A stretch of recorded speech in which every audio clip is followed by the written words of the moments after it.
You know, one day I'll learn that just because a toy comes out in colors I like more doesn't mean I need to buy both. One day, but not today. From Transformers Legacy United Core Class, this is the Energon Universe Galvatron. And he is going to be in a wave with Geocron, which is another one of the Armorizers. Basically this was the first figure I was able to find out of the new Legacy United wave.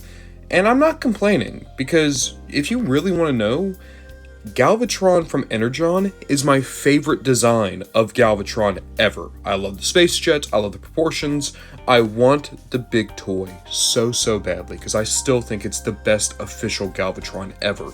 But this is what's going to tide me over until then.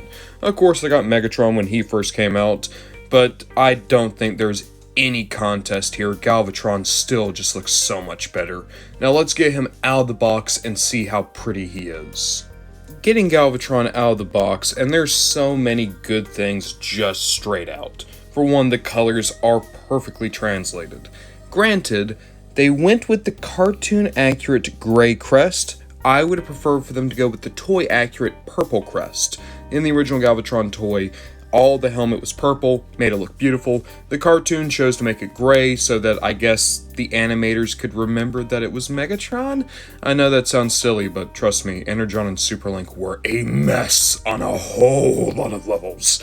But in any case, I do quite like this guy. Don't get me wrong, he's small, but he has a presence. His proportions are incredible, making him a very wide and bulky commander. I love his head sculpt, I love the paint scheme. I think the shots of yellow really do help the Galvatron design, because when it's just purple, black, and gray, it gets kind of boring. Having that shocking yellow, I think, actually makes him feel a little bit more powerful. Makes him feel like those are like Energon or energy constructs coming out behind him. It's another reason why I like, say, Classics Megatron, because of a very similar effect. And then down the legs, it's exactly what we got on the original Energon Megatron. They really didn't change anything here. It's the same boy, just with a different paint scheme. But I don't think that's a problem, because that's also what Energon Galvatron was. Also, take a look at this weapon on his arm. Like, it's not really a fusion cannon, is it? Clearly, that upper bit, this, is the Star Saber from the show. But what about that? That's Armada Galvatron. Now, I know this sounds weird, and it never showed up in the animation, but the idea of the toy was that this Galvatron was massive. So massive that he was using the corpse of his former self as a new body.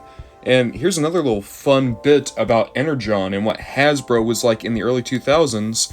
Aaron Archer, the head Transformer designer, almost quit because Hasbro Legal tried to convince Hasbro HQ that they should abandon the name Megatron. That's right, because of Armada, and because they wanted Galvatron and Armada to go into Galvatron and Energon, they were just going to get rid of the name Megatron. One of their big four, their main villain.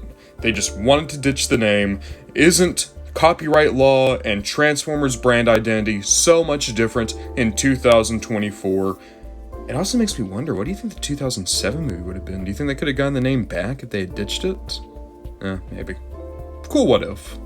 Don't get me wrong, I do really like the Energon Megatron figure, and I'm not saying this Galvatron invalidates him at all. I think they're both great toys to have around. But I do think that just like the originals, there's no question, this body was clearly meant to be Galvatron first and foremost, and the whole reason we even got to that gray and blue paint scheme was so that Aaron Archer could stick it to Hasbro Legal. No, I am not joking. But hey, on that note, why don't we check out Articulation. So you have a swivel at the head, which is pretty solid, a ball joint at the shoulder, a ball joint here at the elbow, nothing in the waist, a ball joint at the hip, an upper leg cut, a good knee, that's single joint too, look at that, and then a little bit of a toe. So you're not going to get the most articulation in the world, but weirdly enough, he might have more range than the original Energon Galvatron just because ball joints do give you a good, solid base of motion. The transformation is still really great too, gives you this amazing spaceship mode. I'll say it now, this is the best alternate mode Galvatron has ever had, in my opinion. And also, I like the front. I don't know why, but it reminds me of the Axelon, the ship that the Maximals used. I wonder if that was a reference. Probably not. In any case, I like it. I think it's a cool spaceship. At the end of the day, Galvatron is just simple and solid. A simple but clever transformation, solid articulation, a good body, a excellent paint scheme. And it is a reference to not a great cartoon, but a great toy line. I am never going to try to sing the praises of Energon because aside from the toys, there's really not much to sing. I think it is the weakest part of the Unicron trilogy. Unfortunately, I also think that about the toys. Armada has a certain charm all its own. Cybertron is arguably the best Transformers toy line of all time. Energon is still great. It's amazing even, but when you're nestled between a generation-defining line like Armada and a high point of engineering like Cybertron, yeah, you get lost in the shuffle a lot. Just keep in mind, these are the only Energon figures that have even been in Transformers United so far. But hopefully, we might see a couple more down the line. I would love to see Energon Rodimus get a new figure, maybe Energon Toe Line. Obviously, Galvatron, bigger body. Energon Optimus would be great to see. In all honesty, why not get Energon Hotshot? I mean, we already have a new Armada and a new Cybertron Hotshot, and I do like that Energon design a bit. But all that is for a different day. In terms of what we have right now, Galvatron is doing his best, and I can respect that.